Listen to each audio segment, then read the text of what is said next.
Hello दोस्तों। आज की क्लास में हम लोग पढ़ने वाले हैं कक्षा 10 की एनसीईआरटी के 9वें चैप्टर को, जिसका नाम है आनुवांशिकता एवं जैव विकास। दोस्तों, इस वीडियो के अंदर इस चैप्टर को हम लोग कंप्लीट करने का प्रयास करेंगे और मैं आपको विश्वास दिलाता हूं कि इस चैप्टर के अंदर जितने भी महत्वपूर्ण पॉइंट्स है वो सारे मैंने इसके अंदर कवर किए हैं और वो भी मैं आपको सारे के सारे पॉइंट एकदम आसान भाषा में समझाने का प्रयास करूंगा। तो पहले देखते हैं कि हम लोग इस चैप्टर में पढ़ने वाले क्या क्या हैं। तो पहले मैंने ये लिख रखा है कि विभिन्नता और इसके प्रकार के बारे में सबसे पहले पढ़ेंगे, यानी कि विभिन्नता या वेरिएशन क्या होती है और वेरिएशन के कितने टाइप होते हैं उनके बारे में पढ़ेंगे। उसके बाद हम लोग ये देखेंगे कि आनुवंशिकी में जो है मेंडल का क्या योगदान रहा है। मेंडल ने जो है मटर के पौधे पर प्रयोग किए हैं, तो मटर को ही क्यों चुना है, उन सभी प्रश्नों के बारे में पढ़ेंगे। उसके बाद देखेंगे मेंडल ने जो है दो प्रयोग किए थे, एक तो एकल संकरण प्रयोग था और एक द्विसंकर संकरण प्रयोग था। उनके बारे में हम लोग डिटेल से पढ़ेंगे। और आनुवंशिकी के जो मेंडल ने 3 नियम दिए थे, प्रभाविता का नियम, पृथक्करण का नियम और एक स्वतंत्र अपयूहन का नियम, इनको डिटेल से पढ़ेंगे। और उसके बाद हम लोग जो है लिंग निर्धारण को पढ़ेंगे। तो बिना देरी के शुरुआत करते हैं हमारे वीडियो की। दोस्तों, वीडियो शुरुआत करने से पहले अगर आपने हमारे चैनल को सब्सक्राइब नहीं किया है तो चैनल को सब्सक्राइब और वीडियो को लाइक जरूर करें। तो सबसे पहले हम लोग देखते हैं विभिन्नताएं क्या होती है, यानी कि वेरिएशन क्या होती है। तो समान माता पिता और समान जाति के होने पर भी संतानों में रंग रूप, बुद्धिमत्ता, कद आदि में अंतर पाया जाता है और इसी अंतर को हम लोग क्या कहते हैं, विभिन्नता या वेरिएशन कहते हैं। यानी कि माता पिता एक ही है, लेकिन एक ही माता पिता की दो संतान है, दोनों की बुद्धिमत्ता, कद में, उनके दिखने में, उनके बालों के रंग में, सभी में अंतर पाया जाता है और इसी अंतर को हम क्या कहते हैं, विभिन्नता कहते हैं। और ये विभिन्नताएं जो है वो दो प्रकार की होती है, एक जर्मिनल वेरिएशन होती है और एक सोमेटिक वेरिएशन होती है।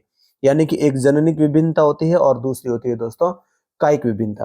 और सबसे पहला ही क्वेश्चन यहाँ से ये बनता है कि कायिक विभिन्नता और जननिक विभिन्नता में क्या अंतर होता है। तो इस अंतर को देखते हैं। सबसे पहले हम लोग ये देखेंगे कि जननिक विभिन्नता क्या होती है। जननिक विभिन्नता को आनुवांशिक लक्षण भी कहा जाता है, और क्यों कहते हैं इसके बारे में हम लोग आगे देखेंगे।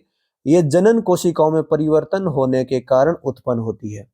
तो जननिक विभिन्नताएं, तो नाम से पता चल रहा है कि कौन सी कोशिकाओं में अंतर आएगा तो ये विभिन्नताएं पैदा होगी, तो जनन कोशिकाओं के अंदर। तो जर्मिनल सेल के अंदर जब विभिन्नताएं आएगी तो इस विभिन्नताओं को हम क्या कहेंगे, जननिक विभिन्नताएं। और जब जनन कोशिकाओं के अंदर अंतर आएगा तो ये धीरे धीरे जो है पीढ़ी दर पीढ़ी जो है क्या होगी, वंशागत भी होगी। यानी कि ये विभिन्नताएं ऐसी विभिन्नताएं होती है जो एक पीढ़ी से दूसरी पीढ़ी में वंशागत होती है। ऐसी विभिन्नताओं में कुछ जन्म के समय प्रकट हो जाती है, यानी कि कुछ विभिन्नताएं ऐसी होती है जो जन्म के समय ही प्रकट होती है, लेकिन कुछ जो है धीरे धीरे उम्र के साथ साथ 5 साल, 10 साल, 20 साल, कुछ यानी धीरे धीरे करके जो है वो दिखाई देती है। और कुछ ऐसी विभिन्नताएं होती है जो हमें जन्म के साथ ही दिखाई देने लगती है।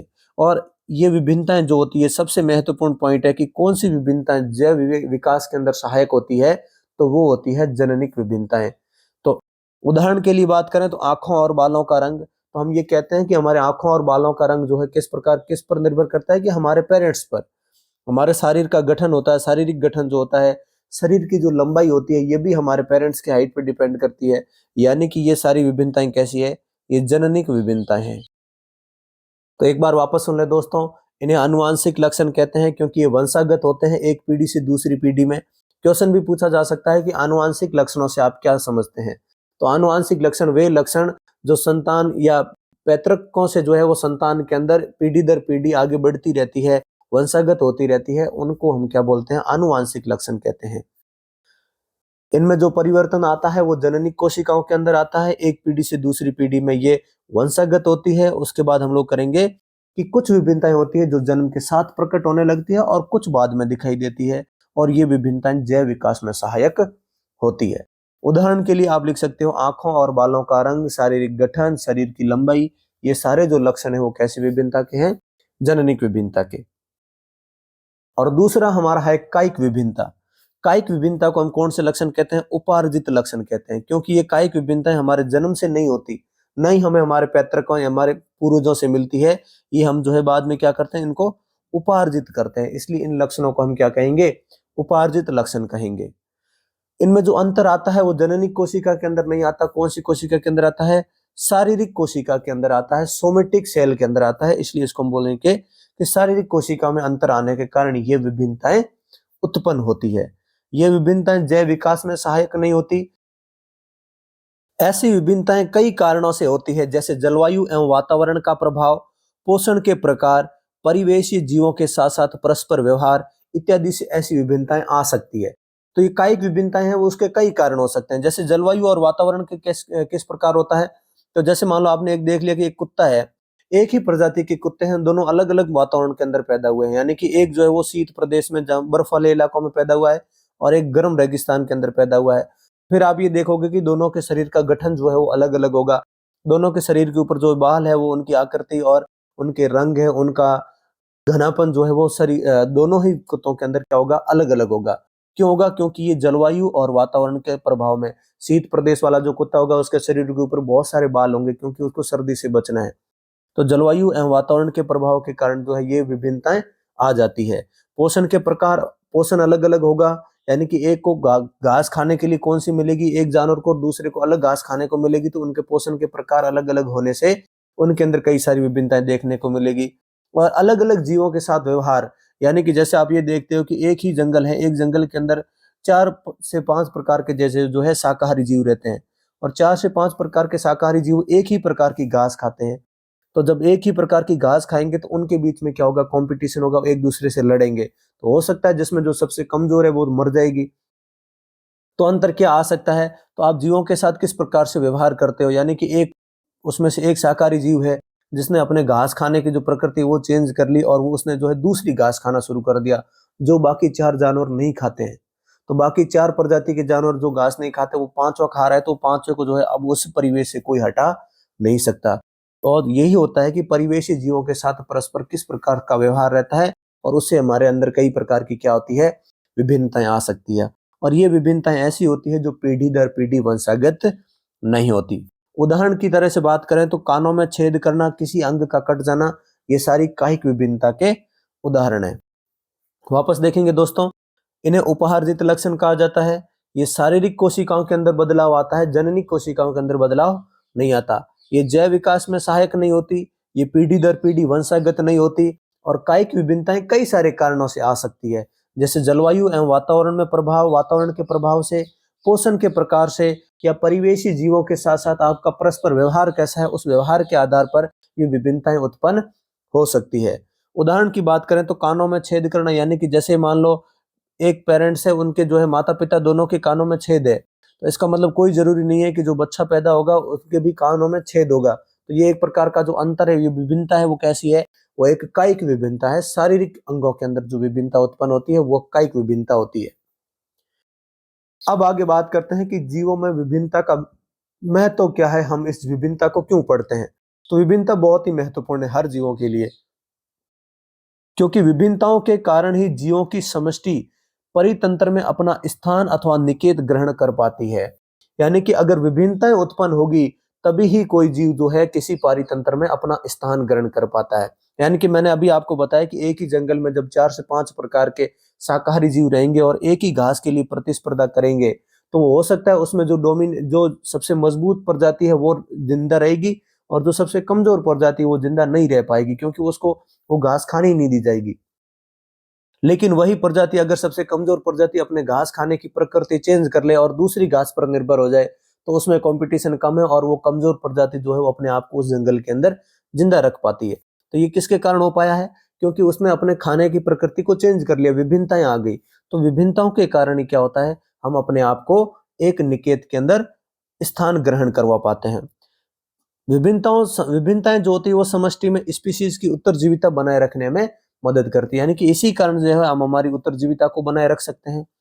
विभिन्नताएं जो है हमारे जैव विकास का आधार होती है और विभिन्नताएं परिवर्तनशील परिस्थितियों में जीव के जीवित रहने की क्षमता बढ़ाती है। अगर परिस्थितियां जो है वो परिवर्तनशील होती जाती है, तो अगर जीव के अंदर जो विभिन्नताएं आती है वो उसको उस परिवर्तनशील परिस्थितियों के अंदर लंबे समय तक जिंदा रहने में मदद करती है। अब बात करते हैं दोस्तों आनुवांशिकी में मेंडल का क्या योगदान रहा है। तो मेंडल को जो है वो आनुवांशिकी का जनक कहा जाता है।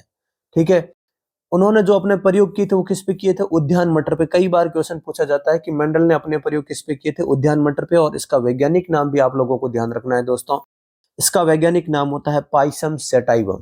तो उद्यान मटर का वैज्ञानिक नाम होता है पाइसम सैटाइवम।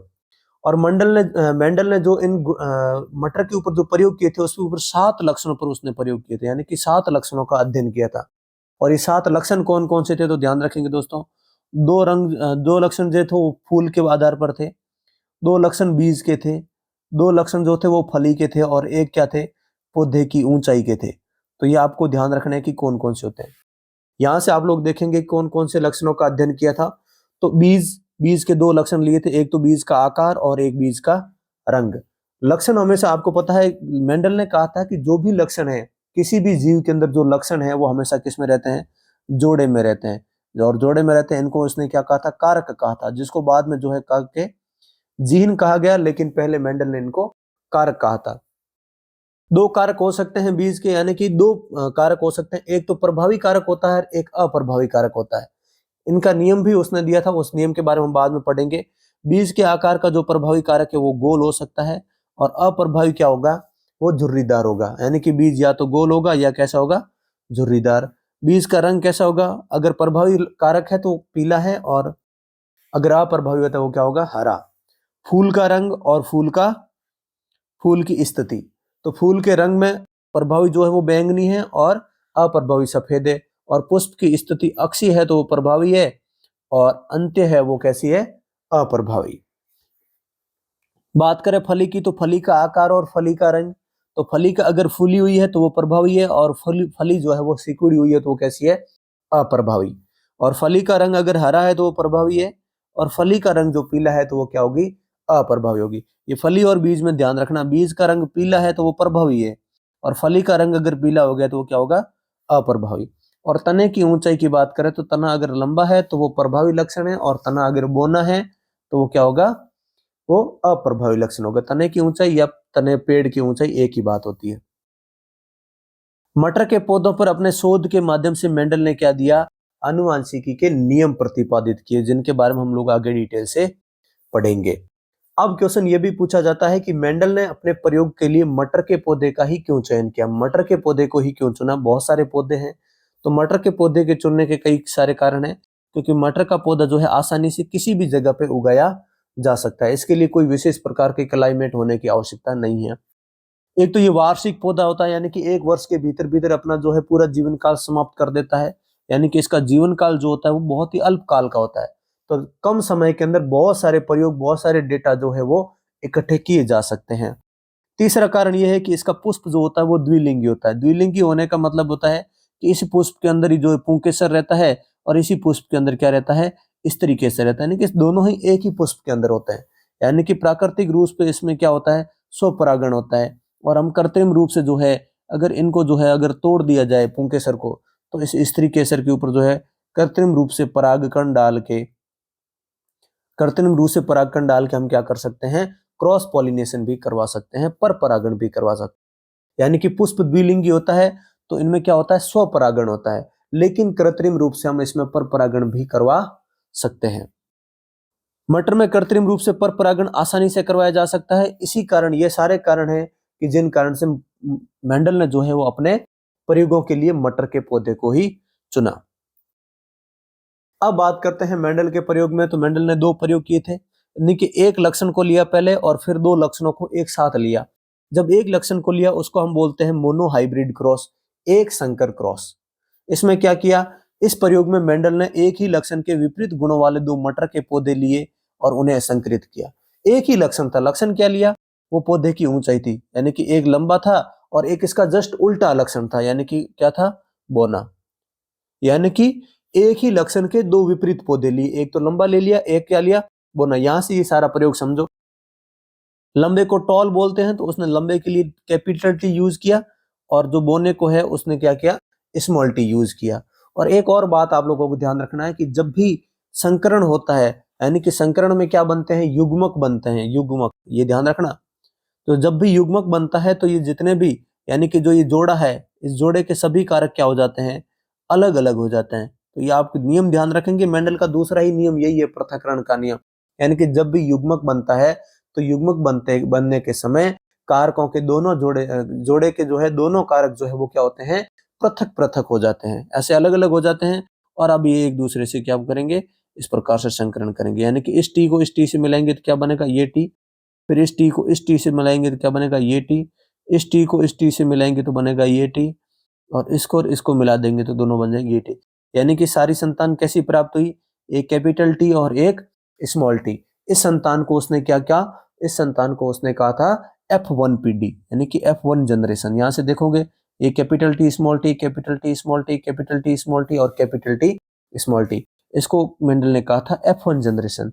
F1 जनरेशन के पौधे अब क्या कहें इनको, या स्मॉल टी का मतलब होता है बोना, कैपिटल टी का मतलब होता है लंबा। अब इसको लंबा कहें कि बोना कहें कि दोनों के बीच का कहें, तो मेंडल ने कहा था कि जब दो अलग अलग एक ही लक्षण के जब दो अलग अलग कारक मौजूद हो, तो जो कारक अपने आप को प्रदर्शित करता है, यानी कि जो सबसे पहले जो कैपिटल में लिखा जाता है, जो खुद को प्रदर्शित करता है, इस लक्षण को हम लोग प्रभावी कहते हैं। जो विपर्यासी समूह में जो लक्षण अपने आप को प्रदर्शित करता है उसको हम प्रभावी लक्षण कहते हैं, और इसमें कैपिटल टी प्रभावी है। तो अब ये सारे पौधे कैसे हैं, लंबे हैं। स्मॉल टी इसमें खुद को प्रदर्शित नहीं कर पाता, इसलिए स्मॉल टी क्या है, अप्रभावी लक्षण है। अब उसके बाद आप लोग देखेंगे कि उसके बाद मेंडल ने क्या किया, तो ये F1PD से टी और टी प्राप्त हुआ, और ये F1PD के दो पौधे लिए और दो पौधों को आपस में स्वपरागण करवाया, यानी कि उनका जो है आपस में पॉलिनेशन करवाया, सेल्फ पॉलिनेशन करवाया। तो सेल्फ पॉलिनेशन करवाने से क्या होगा, इसका कैपिटल टी और स्मॉल टी अलग होगा क्योंकि युग्मक बनेंगे। इस वक्त कैपिटल टी और इसका स्मॉल टी अलग होगा क्योंकि युग्मक बनेंगे। जब भी युग्मक बनता है तो क्या होते हैं, जोड़े के दोनों कारक जो है वो अलग अलग हो जाते हैं। ये टी और ये टी मिलके दोनों कैपिटल टी बन जाएंगे, ये टी और ये टी मिलके कैपिटल टी स्मॉल टी बनेंगे, ये टी और ये टी मिलके कैपिटल टी स्मॉल टी बनेंगे, और ये स्मॉल मिलके क्या बनेगा, स्मॉल टी स्मॉल टी। यहाँ आप देखेंगे तो ये capital T small T, capital T small T, capital T capital, यानी कि तीनों पौधे कैसे हैं, लंबे। एक पौधा कैसा है, स्मॉल टी यानी कि बोना, यानी कि पौधे हमें कैसे प्राप्त हुए, 3:1 में। तो ये आपको ध्यान रखना है कि लक्षण प्रारूप क्या होता है, 3:1, और जीन प्रारूप क्या होगा, जीन प्रारूप यानी कि पौधे दिखते कैसे हैं। एक तो शुद्ध लंबा है, टी और टी शुद्ध लंबा, ये capital T small T, capital T small T, यानी कि अशुद्ध लंबा। लंबा तो ये भी है लेकिन शुद्ध नहीं है। शुद्ध यानी कि दोनों ही लक्षण जो है वो एक ही कारक के नहीं है। और ये क्या है, ये शुद्ध बोना, तो ये जीनी प्रारूप आ जाएगा 1:2:1। ये क्या होगा, जीन प्रारूप। यहां से आप देख सकते हैं शुद्ध लंबा, ये लंबा, ये लंबा, और ये क्या होगा, बोना। तो ये होगा 1:2:1। ये जीनी प्रारूप प्राप्त होगा, और लक्षण प्रारूप क्या प्राप्त होगा, 3:1। तो ये ध्यान रखेंगे दोस्तों सारी की सारी बातें, कि F1PD में जो है जो भी संतान प्राप्त हुई सारी लंबी थी, और F1PD में जो अपने आप को प्रदर्शित कर पाता है वो क्या होता है, प्रभावी लक्षण होता है। जो खुद को नहीं दिखा पाता वो अप्रभावी लक्षण होता है।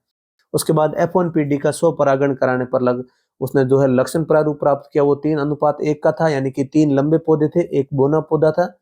और जो जीनी प्रारूप प्राप्त हुआ वो क्या था, 1:2:1। यहाँ की सारी लैंग्वेज देख लो। उन्होंने पाया कि पहली पीढ़ी में सारी संतानें जो है वो लंबी थी। फिर उन्होंने F1PD को आपस में स्वसंकरित किया, यानी कि सेल्फ पोलिनेशन किया। तो 3:1 में लंबे और छोटे पौधे प्राप्त हुए, यानी कि 3 लंबे प्राप्त हुए और एक छोटा पौधा प्राप्त हुआ, जिसे मेंडल ने क्या कहा, लक्षण प्रारूप का, जिसको हम लोग इंग्लिश में फिनोटाइप बोलते हैं दोस्तों, फिनोटाइप। और F2PD का जो जीनी प्रारूप प्राप्त हुआ, यानी कि जीनोटाइप जो प्राप्त हुआ, क्या था, वो था 1:2:1। इस आधार पर मेंडल ने 2 नियम दिए, जिसको एक को बोलते हैं प्रभाविता का नियम और एक को बोलते हैं पृथक्करण का नियम, यानी कि लॉ ऑफ डोमिनेंस और लॉ ऑफ सेग्रीगेशन। और ये नियम क्या, यहां से देखो, तो ये प्रभाविता का नियम है। प्रभाविता का नियम ये कहता है कि F1PD के अंदर, यानी कि जब भी संकरण कराने पर F1PD में जो लक्षण, यानी कि F1PD में ये प्राप्त हुआ, जो लक्षण अपने आप को प्रदर्शित कर पाता है वो लक्षण प्रभावी कहलाता है, और जो अपने आप को प्रदर्शित नहीं कर पाता वो अप्रभावी लक्षण कहलाता है। और इसी को हम क्या कहते हैं, प्रभाविता का नियम कहते हैं। बस बहुत आसान सी भाषा है। यहाँ से आप लोग देखते हैं कि जब एक जोड़ा विपरीत लक्षणों को धारण करने वाले दो शुद्ध जनकों में, दो शुद्ध जनक यानी कि कैपिटल टी और स्मॉल टी, दो शुद्ध जनकों में संकरण करवाया जाता है, तो उनकी संतानों दोनों में से केवल एक ही लक्षण व्यक्त होता है। यानी कि ये और ये दोनों साथ में आएंगे तो दोनों में से सिर्फ और सिर्फ एक ही लक्षण व्यक्त हो पाएगा, दूसरा लक्षण खुद को व्यक्त नहीं कर पाता है, और उस व्यक्त होने वाले लक्षण को प्रभावी कहते हैं। और इस नियम को हम क्या बोलते हैं, प्रभाविता का नियम बोलते हैं। यहां से आप समझ सकते हो कैपिटल टी स्मॉल टी ये बनेगा, ये कैपिटल टी स्मॉल टी ये बनेंगे। तो सारे कैसे हैं, लंबे पौधे हैं। तो सारे लंबे पौधे हैं, लेकिन इसमें स्मॉल टी भी है। स्मॉल टी खुद को दिखाई नहीं पा रहा, तो दो दिखा रहा है, वो कौन सा होगा? प्रभावी। और इसी नियम को हम क्या बोलेंगे? प्रभाविता का नियम। दूसरा हमारा नियम है लॉ ऑफ सेग्रीगेशन, पृथक्करण का नियम। पृथक्करण का मतलब मैंने आपको बता दिया कि जब भी युग्मक बनेंगे, जैसे ये टी और ये स्मॉल टी, जब भी इनको अपन संकरण करवाएंगे तो पहले क्या करेंगे, इनको दोनों, ये दोनों क्या हो जाएंगे? अलग अलग हो जाएंगे। अब इनके बीच में संकरण होगा, और अलग अलग होने को ही हम क्या बोलते हैं? पृथक्करण का नियम। युग्मक बनने के समय जो कारकों के जो जोड़े हैं, वो जोड़े के सदस्य पृथक्कृत यानी कि अर्थात अलग अलग हो जाते हैं, और प्रत्येक युग्मक को दोनों में से सिर्फ एक ही कारक प्राप्त होगा। जैसे ये और ये दोनों मिलकर बनाएंगे कैपिटल टी स्मॉल टी। अब इसको इसके अंदर, इस युग्मक के अंदर जो है, इस पैतृक संतान से सिर्फ कैपिटल टी प्राप्त हुआ, यानी कि जो संतान बनेगी उसको पैतृक, एक पैतृक में से सिर्फ एक ही कारक मिलेगा, और प्रत्येक युग्मक को दोनों में से सिर्फ एक ही कारक प्राप्त होता है, और इसे ही हम क्या कहते हैं? पृथक्करण का नियम कहते हैं। आसान भाषा में वापस समझे दोस्तों, कि जब भी युग्मक बनता है, युग्मक बनते समय जोड़े के सदस्य जो होते हैं वो अलग अलग हो जाते हैं और युग्मक बनाते हैं, और एक युग्मक को पैतृक का सिर्फ एक ही कारक प्राप्त होता है, और इसी को हम क्या बोलते हैं? पृथक्करण का नियम कहते हैं, लॉ ऑफ सेग्रीगेशन कहते हैं। अब हम बोलते हैं मेंडल ने जब दो लक्षणों को एक साथ में अध्ययन किया, उसको हम क्या बोलते हैं? डाई हाइब्रिड क्रॉस बोलते हैं, द्विसंकर क्रॉस बोलते हैं। जब दो जोड़ी कारकों या युग्म विकल्पियों के मध्य करवाया जाता है संकरण, उस संकरण को हम द्विसंकरण कहते हैं। दो युग्म विकल्पियों को बोला जाए तो यानी कि दो लक्षण ले लिए, जब दो लक्षणों को एक साथ में संकरण करवाया जाता है तो उसको हम क्या बोलेंगे? द्विसंकरण क्रॉस कहेंगे। यानी कि पहले तो उसने लंबा लिया था, अब दो लक्षण एक साथ लेगा। अब दोनों लक्षण उसने क्या क्या लिए? दोनों ही उसने क्या लिए? बीज के लिए। बीज के दोनों लक्षण कौन कौन से लिए? तो एक तो बीज का लिया उसने, कौन सा? आकार का। तो बीज का आकार कैसा होता है? बीज का आकार गोल हो सकता है, और बीज कैसा हो सकता है? झुर्रीदार। तो गोल को इंग्लिश में राउंड कहते हैं, तो राउंड के लिए उसने आर आर कैपिटल लिया, और झुर्रीदार के लिए स्मॉल वाई वाई लिया, स्मॉल आर आर ले लिया। दूसरा उसने लिया बीज का रंग। बीज का जो प्रभावी रंग होता है वो क्या होता है? पीला, और पीले को येलो बोलते हैं, तो येलो के लिए उसने वाई वाई कैपिटल लिया। और उसका जो अप्रभावी लक्षण होता है वो क्या होता है? हरा। तो हरे बीज के लिए उसने, हर एक बीज के लिए उसने क्या लिया? Small Y. इस प्रकार से उन्हें दो लक्षण लिए, यानी कि पहले प्रभावी लक्षण में क्या लिया? गोल और पीले, और दूसरे में उसने क्या लिया? झुर्रीदार और हरे, यानी कि कैपिटल आर वाई वाई और स्मॉल आर वाई वाई। तो मेंडल ने दो जोड़ी विपर्यासी लक्षण जैसे गोल और पीले समयुग्मज बीजों यानी कि राउंड और येलो बीज लिए, जिसके अंदर राउंड के लिए डबल कैपिटल आर और येलो के लिए कैपिटल वाई, और उसके अप्रभावी लक्षण यानी कि झुर्रीदार और हरे लिए। तो हरे के लिए उसने क्या किया? स्मॉल आर, और झुर्रीदार के लिए, सॉरी, झुर्रीदार के लिए जो उसने जो है वो स्मॉल आर, और हरे के लिए उसने क्या किया था? वाई वाई स्मॉल वाई लिया। अब उसने जो है किस प्रकार से संकरण करवाई, ये ध्यान से देखें आप लोग, कि उसने सबसे पहले कैपिटल वाई, कैपिटल आर लिया, और इधर से उसने लिया small capital R Y Y, और स्मॉल आर वाई वाई। अब यहां से देखें आप दोस्तों, इसमें से आर और वाई में से किसी को पहले लिख सकते हैं, कोई फर्क नहीं पड़ता उससे। अब आर और वाई में से या तो एक आएगा, इस आर में से आपने युग्मक बनाएंगे तो आर अलग हो गए। अब मैं दो आर को अलग अलग नहीं लिखूंगा, अलग अलग लिखूंगा तो यहाँ पे बहुत सारी F1PD बनेंगी, जो बनेंगे सारे एक जैसे, लेकिन बहुत सारे बनेंगे तो हमारे लिए थोड़ा मुश्किल होता है। तो मैं जो है इन दोनों आर में से एक आर ले लिया, और इन दोनों वाई में से एक वाई ले लिया, इन दोनों आर में से एक आर ले लिया, और इन दोनों वाई में से एक वाई ले लिया। अब मैं इनको जो है आपस में संकरण कराऊंगा तो क्या बनेगा? इधर से आर आएगा और इधर से ये आर आएगा, इधर से वाई आएगा कैपिटल, और इधर से स्मॉल वाई आएगा। तो वाई वाई आर आर हमारा ही आ गया।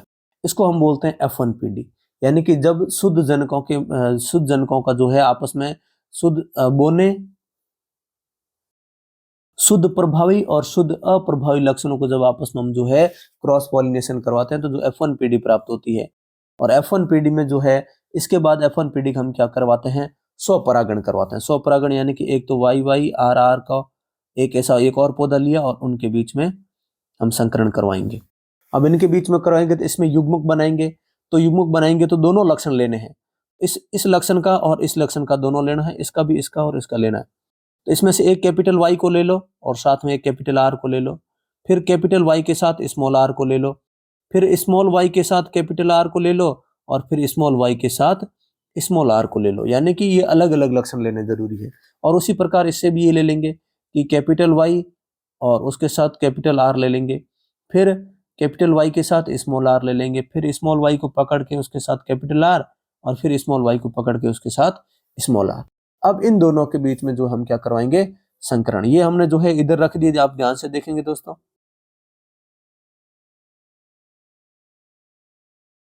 यहाँ पे जो है हमने सारे यहाँ पे रख दिए और इधर के सारे हमने इधर रख दिए। अब यहाँ पे जो हमने संकरण करवाया तो हमें F2PD प्राप्त हुई। F2PD में हमें कितने रिजल्ट मिले, 16 रिजल्ट मिले। और 16 रिजल्ट का आप ध्यान रखेंगे कि 9331 रेशियो में हमें रिजल्ट प्राप्त होंगे। अब आप इसको अच्छे से करेंगे तो capital Y capital R, capital Y capital R, ये बन गए कैपिटल वाई आर आर। फिर इसको जो है इससे करवाएंगे तो ये प्राप्त होगा, इसको जो है वो इससे प्राप्त मिलाएंगे तो ये प्राप्त होगा, फिर इसको जो है फिर इनको चारों से मिलाएंगे, फिर इसको जो है इन चारों से मिलाएंगे, फिर इसको जो है इन चारों से मिलाएंगे। तो इस प्रकार के हमें जो है 16 रिजल्ट प्राप्त होंगे। और इन 16 रिजल्ट को आप आराम से इनमें देख के पता कर सकते हो। कैपिटल जो होता है उसको हमेशा पहले लिखना है और स्मॉल को हमेशा बाद में लिखना है। और एक और बात ध्यान रखनी है कि आपको ये लक्षण प्रारूप और जीनी प्रारूप याद रखना है। लक्षण प्रारूप हमें क्या प्राप्त होगा, तो वो होगा 9331, और जो जीनी प्रारूप होगा वो ध्यान रखेंगे 12 24 12 12 1 प्राप्त होगा। दोस्तों यहाँ लिखा है दोस्तों, ये हमें जो जीनी प्राप्त होगा वो 12 24 12 12 1 हमें जीनी प्रारूप प्राप्त होगा, और 9:3:3:1 जो हमें क्या प्राप्त होगा, लक्षण प्रारूप प्राप्त होगा। अब इसको हम डिटेल से पढ़ते हैं।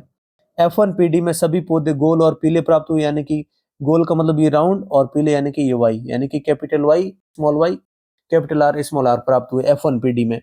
और F1PD का जब हमने 100 परागण करवाया तो F2PD में हमें जो है 16 संतान प्राप्त हुई, जिसका लक्षण प्रारूप 9331 था। यानी कि 16 में से 9 थे वो कैसे थे, उसमें कैपिटल आर और कैपिटल वाई आए थे, यानी कि गोल और पीले थे। और एक 16 में से 3 ऐसे थे जिसमें कैपिटल आर तो आया लेकिन वाई दोनों ही स्मॉल आए, यानी कि गोल और हरे।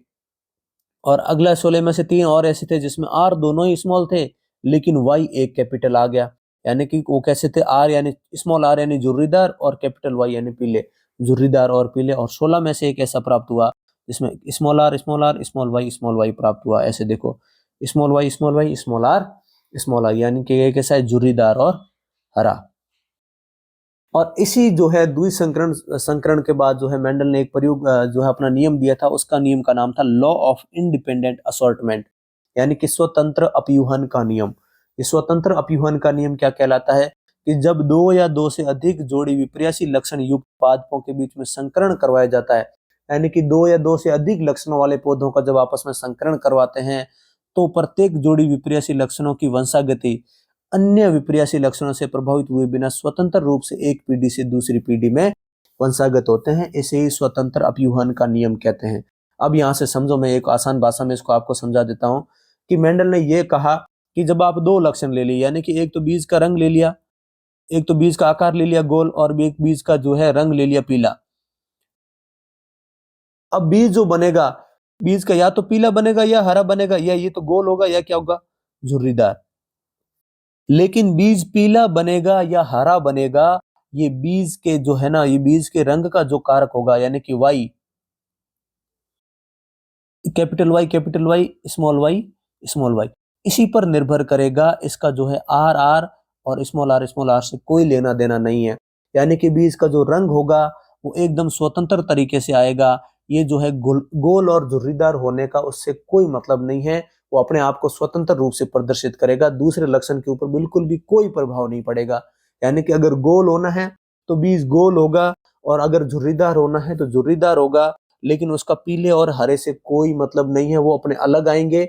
और गोल और हरे, जो गोल और झुर्रीदार है, वो अपने अलग लक्षण प्रदर्शित होंगे।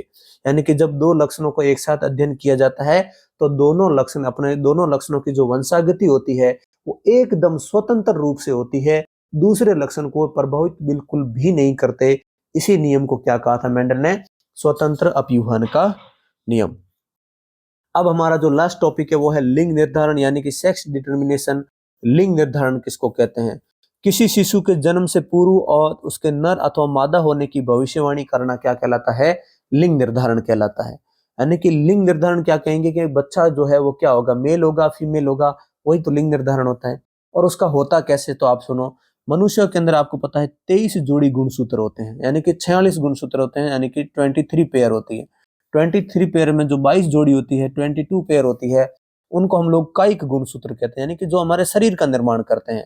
प्लस एक जोड़ी जो गुणसूत्र होती है, 23वां जोड़ी, वो एक जोड़ी क्या कहलाती है, एक जोड़ी गुणसूत्र को हम क्या कहते हैं, लिंग गुणसूत्र कहते हैं, क्योंकि ये एक जोड़ी गुणसूत्र जो है वो हमारा लिंग का निर्धारण करते हैं, यानी कि बच्चा लड़का होगा या लड़की होगी।